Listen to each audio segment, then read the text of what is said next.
Salut à tous, amis mancuniens, supporters des Red Devils, j'espère que vous avez la pêche.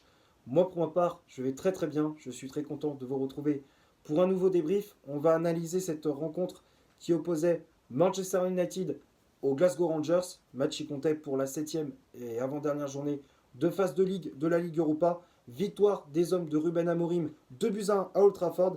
Les Mancuniens avaient ouvert la marque grâce à un but de Jack Butland contre son camp à la 52e minute de jeu. 88e égalisation de Dessers pour les Écossais et la 92e, Bruno Fernandes arrache les 3 points. Et avec ce résultat, les Red Devils sont quasiment qualifiés pour les huitièmes de finale de cette Ligue Europa.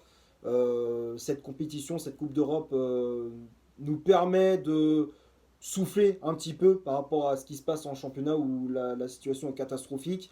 Là, en Ligue Europa, le classement s'affiche juste ici. On est actuellement quatrième.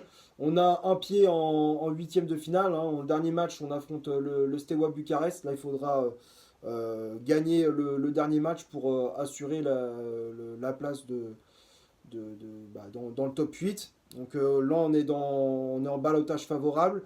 Mais faut rester méfiant parce que le Steaua Bucarest, eux, ils sont huitièmes.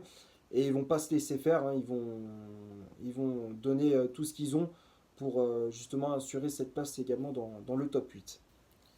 Bon, on va parler de ce qui s'est passé durant ce match face à cette équipe des Glasgow Rangers. La première période était plus en faveur des hommes de Ruben Amorim. On a vu une équipe de Manchester United qui était plutôt bien organisée. On avait la possession du ballon, on faisait tourner, on mettait de la verticalité, de la vitesse, de la percussion. Ça fait plaisir de voir ce type de mentalité que jouer avec la peur, que jouer avec sans prise de risque, de jouer sans prendre de risques dans les passes, dans les contrôles. Enfin, tu voyais que là, on jouait avec beaucoup moins de peur, si on peut dire ça comme ça. Les Glasgow Rangers, bon, il n'y avait pas grand chose à se mettre sous la dent, même s'ils ont eu des occasions assez dangereuses, surtout en contre-attaque avec Igaman, je crois, l'attaquant des Glasgow Rangers, qui a eu deux trois occasions chaudes. Heureusement pour nous, on avait un très bon Altay Bayindir qui était titulaire à la place d'André Onana dans ce match. United a eu des occasions également avec Matthijs de Ligt sous coup pied arrêté qui pensait ouvrir le score. Malheureusement, son but a été refusé pour une petite poussette de Lenny Yoro sur Proper, défenseur des Rangers. Je trouve que la faute de Yoro, pour moi, elle n'est pas flagrante. Tu vois, pour moi, il n'y avait pas faute. Il y avait un contact, c'est vrai, mais c'était très très léger. La poussette était assez légère. Donc pour moi, il y avait pas faute. Bon, l'arbitre en a décidé autrement. Après, on a eu aussi des occasions avec Martinez qui a tenté des fois des frappes de loin, Bruno Fernandes, Amad Diallo. Malheureusement, on est tombé aussi sur un très bon Jack Butland, gardien des Rangers, qui a fait de nombreux arrêts dans ses 45 premières minutes. Donc à la mi-temps, 0-0 entre les deux formations. La deuxième période, United qui pousse dès le coup d'envoi pour ouvrir le score. Et on est récompensé de nos efforts à la 52e. Corner de Christian Eriksen, de la gauche vers la droite.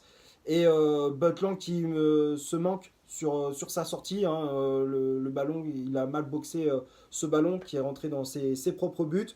Donc le gardien des Rangers qui permet à Manchester United de mener 1-0. Après, il y a eu aussi le bon travail de Toby Collier et de Maguire pour gêner la sortie du gardien anglais. Donc bon travail de la part des deux joueurs de United sur cette action.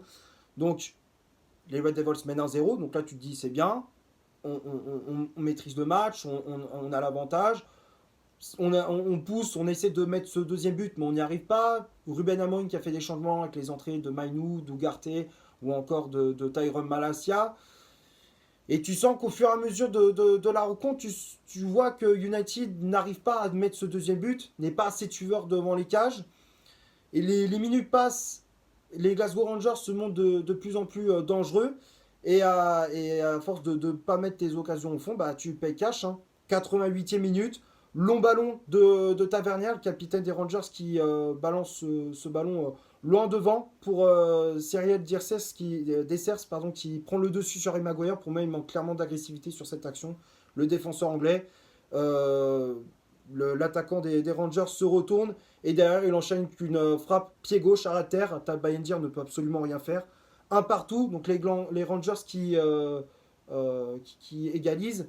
et punissent cette équipe de United. Mais faut saluer la mentalité des joueurs qui, malgré ce but encaissé, se sont battus jusqu'au bout. Et 92e minute, le capitaine Bruno Fernandes qui marque ce deuxième but, hein, qui redonne l'avantage aux Mancuniens sur une bonne remontée de balle de Lisandro Martinez, l'Argentin qui voit Bruno Fernandes dans la surface de réparation. Le centre de l'Argentin trouve le Portugais qui ajuste parfaitement Butland d'une reprise de volée qui est magnifique. Ça passe entre les jambes du gardien. 2-1, United qui s'impose dans le Fergie Time, comme on dit. Hein, ça nous a rappelé nous, en tant que supporters mancuniens, ça nous a rappelé des souvenirs hein, dans les années 90-2000. En tout cas, voilà, United qui s'impose 2-1 face à cette équipe des Glasgow Rangers. Maintenant, on va passer à la composition d'équipe que Ruben Amorim a alignée pour ce match. Le 11 de départ, je l'affiche juste ici. Donc l'entraîneur portugais a aligné comme d'habitude son fameux 3-4-3 avec Altay Bayindir dans les cages à la place d'André Onana laissé sur le banc. La défense à 3, à droite c'était le français Lenny Yoro. Dans l'axe, Matthijs de Ligt, à gauche Lisandro Martinez. Le milieu de terrain, Toby Collier associé à Bruno Fernandes, le portugais qui avait le brassard de capitaine comme d'habitude. Les pistons, Amad Diallo piston droit, Diogo Dalot piston gauche, et le trio d'attaque avec Christian Eriksen ailier droit, Alejandro Garnacho ailier gauche, et en pointe le néerlandais Joshua Zirkzee. Les changements effectués par l'entraîneur des Red Devils, donc on a vu l'entrée d'Harry Maguire qui est entré à la mi-temps à la place de Matthijs de Ligt en défense, l'entrée de Rasmus Højlund à la place de Joshua Zirkzee, Tyrell Malacia qui est entré à la place de Lenny Yoro, Manuel Ugarte qui est entré à la place de Toby Collier au milieu de terrain, et pour finir l'entrée de Kobbie Mainoo à la place de Christian Eriksen. Que dire sur cette compo? Des choix assez forts de la part de Ruben Amorim avec la titularisation d'Altay Bayindir dans les cages. Le gardien turc a fait un très bon match. Même sur le but, il ne peut pas faire grand-chose, but de Dessers, mais il a fait un très bon match sur sa ligne et il a été rassurant. Il n'a pas fait de boulettes, il n'a pas fait d'erreur, il a été rassurant. Ça fait plaisir. Au moins, s'il peut relancer Altay Bayindir et justement relancer la concurrence entre le gardien turc et André Onana, pourquoi pas, hein, j'aimerais bien voir ça lors des prochains matchs, de justement revoir un petit peu plus souvent Altay Bayindir dans les buts. Ensuite, au milieu de terrain, un autre choix assez fort de la part d'Amorim, c'est la titularisation pardon, de Toby Collier à la place d'Ugarte et de Kobbie Mainoo. Et même de Casemiro, bon, même si Casemiro ça fait plusieurs matchs qu'il joue plus depuis qu'Amorim est arrivé, mais en tout cas ouais, un choix assez fort d'avoir mis le jeune Collier qui a fait un match, un bon match, hein. Il a été assez correct au milieu de terrain, fait de bonnes récupérations de balles, il se projetait vers l'avant, il n'hésitait pas à porter sur nombre sur les phases offensives. Ouais, bon match de la part de Collier. Les pistons, on a revu Amad Diallo un peu plus bas sur le terrain, qui d'habitude joue un peu plus haut, il joue ailier droit, là il jouait piston droit à la place de Noussair Mazraoui laissé sur le banc. Donc des choix assez forts de la part d'Amorim, mais ça a payé puisque globalement les joueurs ont fait une bonne prestation. On va passer maintenant du côté des statistiques de cette rencontre. On va commencer par Manchester United. Les Red Devils ont eu 67% de possession de balle, 12 tirs réalisés dans le match, dont 6 frappes cadrées, 601 passes au total, dont 525 passes réussies, 39 duels gagnés, 10 fautes commises, 6 arrêts effectués par Altay Bayindir, 21 centres réalisés, 7 corners obtenus et 8 tacles réussis de la part des Red Devils. C'est du côté des Rangers. 33% de possession de balle, 10 tirs réalisés dans le match, dont 7 frappes cadrées, 297 passes au total, dont 213 passes réussies, 44 duels gagnés, 14 fautes commises, 5 arrêts effectués par Jack Butland, gardien des Glasgow Rangers, 9 centres réalisés, 5 corners obtenus et 15 tacles réussis. Donc quand on regarde les statistiques, alors la possession de balle était clairement du côté de Manchester United. En termes de duels gagnés, c'était assez équilibré, en termes d'occasions également. Mais United a su faire la différence dans les dernières minutes. Voilà, après en termes d'arrêt, c'est vrai qu'Altay Bayindir a fait un meilleur match que Jack Butland, même si le gardien anglais a fait de beaux arrêts hein, pour les Rangers. Donc voilà, pas grand chose à rajouter pour les statistiques de ce match. On va finir la vidéo sur les tops et les flops de ce match. Je te les affiche juste ici, hein, comme d'habitude. Donc dans les tops, j'ai mis Altay Bayındır, le portier turc qui a fait un bon match, qui a été rassurant sur sa ligne. Il a fait des arrêts décisifs, que ce soit devant Yaman, devant Barrow. Il a fait une très très bonne prestation, relance au pied propre. Rien à dire pour le portier turc qui a fait une très bonne prestation, donc c'est pour ça que je l'ai mis dans les tops. La défense à 3, Yoro, Delirte Martinez. Delirte a fait un bon match. Défensivement, il était rassurant, serein dans ses interventions. Rarement en retard dans les duels. Il anticipait les coups.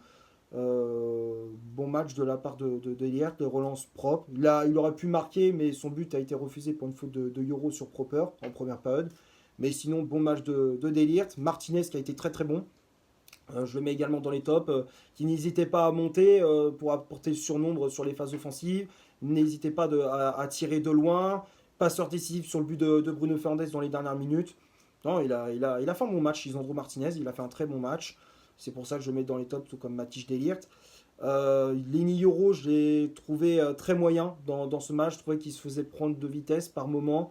Manque d'agressivité, manque de caractère. Les relances, pas toujours propres. Un match assez moyen pour le défenseur français.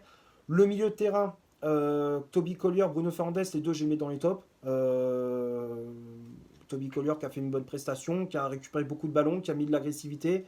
Il a commis une ou deux pertes de balles, il a fait quelques erreurs un peu grossières, mais pas, voilà, il n'y a pas eu de conséquences derrière, mais voilà, dans l'ensemble, il a fait un bon match, il a récupéré beaucoup de ballons, il s'est projeté pas mal de fois vers l'avant. Les passes toujours justes, hein, toujours dans le bon tempo. Bon match de la part du jeune anglais. Bruno Fernandes, qui a été très très bon, qui a été partout, qui était en attaque, en défense. Il récupérait beaucoup de ballons, il se projetait vers l'avant. Il est buteur sur le but de. Il est buteur dans les dernières minutes. Enfin, il a fait son match, Bruno Fernandes. Il a fait un très très bon match. C'est pour ça, pour moi, c'est le MVP. Hein, c'est l'homme du match chez moi. Euh, Ensuite, les pistons, Amad Diallo et Diogo Dalot, les deux, je les mets dans les tops. Un bon match de la part d'Amad Diallo, même si il a eu un petit peu de mal dans cette première période à prendre de vitesse les défenseurs des Rangers. Il a quand même fait une bonne prestation, il a mis de la vitesse, de la percussion, il a eu des occasions, il aurait pu marquer en deuxième période aussi, mais malheureusement, ce n'est pas passé cette fois-ci pour l'ailier ivoirien. Diogo Dalot qui a fait un bon match également, défensivement, il a été très costaud dans ses interventions. Offensivement, il a apporté de la vitesse, de la percussion. Il a dressé de très bons centres. Bon match de la part de Dalot. Et puis le trio d'attaque, Eriksen qui a fait un bon match également, même si tu sens que bon voilà, il a pu ses jambes de 20 ans pour faire le pressing, pour récupérer des ballons de manière assez haute, tu vois, dans le pressing, tu vois que quand il doit courir pendant 90 minutes à fond, tu vois, il a du mal, il a pu ses cannes de 20 ans, mais sur les coups de pied arrêtés, il peut t'apporter toujours quelque chose, hein. Il a, avec sa patte droite, son pied droit, hein, sur les coups de pied arrêtés, il peut faire la différence également. Sur les deux coups de pied arrêtés, à chaque fois, c'est en première période avec le but de Delirte refusé, il était très bien tiré. Sur le but de Butland contre son camp, il était très bien tiré également. Donc, ouais, bon match d'Eriksen. Garnacho qui a fait un bon match aussi au poste d'ailier gauche, qui a apporté beaucoup d'énergie, de la vitesse, de la percussion sur le côté gauche. Il aurait pu marquer, mais malheureusement, ça manquait de précision dans la finition. Mais globalement, il a fait une bonne prestation, l'Argentin. Et Joshua Zirkzee, j'ai mis dans les flops. Pour moi, en fait, j'ai du mal avec ce. C'est pas que j'ai du mal avec Joshua Zirkzee, mais en fait, quand il rentre en cours de match, il fait une bonne prestation, mais dès que tu le mets titulaire, il apporte rien. En fait, tu as l'impression que nos attaquants, que ce soit Olyund ou Zirkzee, pour moi, ce sont des remplaçants. Ils n'ont pas le statut de titulaire indiscutable. À chaque fois, ils sont bons quand ils rentrent en cours de match, mais dans le jeu, ils apportent pas grand-chose. Ils apportent pas grand-chose dans le jeu. Zirkzee, à chaque fois, ok, il décrochait par moment pour créer des solutions à ses partenaires, mais dans la finition des actions, tu le voyais pas. Tu le voyais pas, il était quasiment transparent. Un match vraiment décevant pour l'attaquant néerlandais. Donc pour moi, oui, Zirkzee, c'est plus un joueur un joueur de bande touche, quoi, un super sub. Tu vois, comme Olympia, pour moi, ce sont des super subs. À la limite, pour les faire entrer en cours de match, pour faire la différence, pour gagner un match, pourquoi pas. Mais dès que tu les mets titulaires, pour moi, je suis désolé, mais ils ont pas le niveau. Ils ont pas le niveau. Et puis les remplaçants, Maguire, Olyun, Malacia, Ugarte et Mainou. Maguire a fait une entrée en jeu assez médiocre. Je trouvais qu'il manquait par moment d'agressivité. Enfin, sur le but en tout cas de Dessers, pour moi il se fait avoir comme un jeune joueur. Pour moi il s'est fait bouffer dans son duel. Manque d'agressivité, par moments les relances elles n'étaient pas toujours bonnes. Match assez moyen, une entrée en jeu assez moyenne de la part de Maguire. Olyun qui a pas fait une superbe entrée en jeu également. Bon, il n'a pas eu beaucoup de temps pour s'illustrer, mais voilà, pas grand chose à se mettre sous la dent.